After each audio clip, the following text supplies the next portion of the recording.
Good afternoon once again. I'm sorry I missed part of the session earlier. I had to go and open up for the tourism industry players that are in the capital city. I think the important thing that I want to bring across is the fact that we as municipalities, we need to start being strict in terms of how and what business or building plans we are now approving going forward.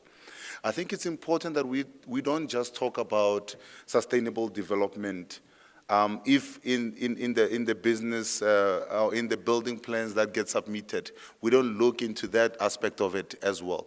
When we now saying that we have the biggest number of green buildings in the city, one of the things is that we've made it now a mandatory factor in the number of buildings that we are now approving.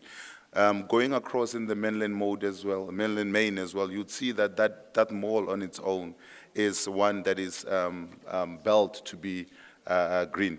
So I think one of the things that we need to be concentrating on is the green economy as well. I mean, there's a lot of young people, and we'll now be celebrating Youth Month.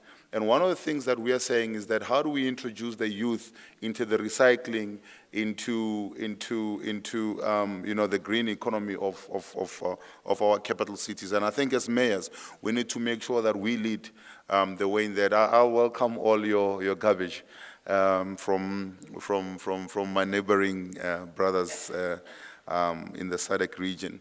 And I think that begins to talk to what I was raising earlier on in terms of how we plan together, not just in silos, but how we begin to leverage on what it is that we have, the expertise that we might have, that you might need, and those that you have that you might need. How do we begin to plan together and coordinate all our efforts to make sure that we have a greater impact? And I welcome all of that, and I hope that in all the mayors that are around, even in the central, the western, and the eastern parts, that we begin to work together in terms of shaping our collaboration going forward. It will be important for us to do that if we are to have a greater impact and for us to be taken more seriously by the provincial and national governments in which we find ourselves in. I am very much, I don't know whether to say unpopular in the national government circles here, because I say there's no place called national government.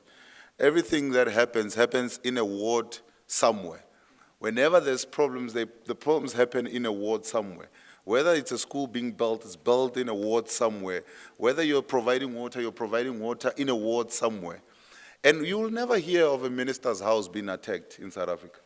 It's a ward councillor's house that gets attacked. It's a mayor's house that will get attacked. That get calls up to 2 o'clock in the morning. Sometimes even 3, 4, or 5 o'clock, electricity is out, you get a call. So ours is to make sure that we come up with solution and sustainable solution. I take what the minister was saying earlier in terms of how we plan, because our plans needs to be future-proof, that in everything that we do now, going forward in our planning, is to ensure that we plan not just for the current situation that we're in, but we plan so that in 20, 30, 40, 50 years' time, you'll still be able to absorb much more of the urban growth within the planning that you would have probably been, that you would have done right now for the next coming 30 years.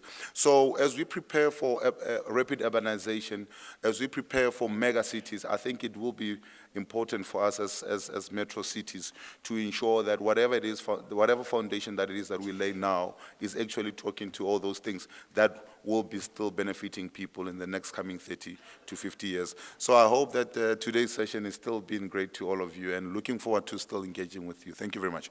Thank you.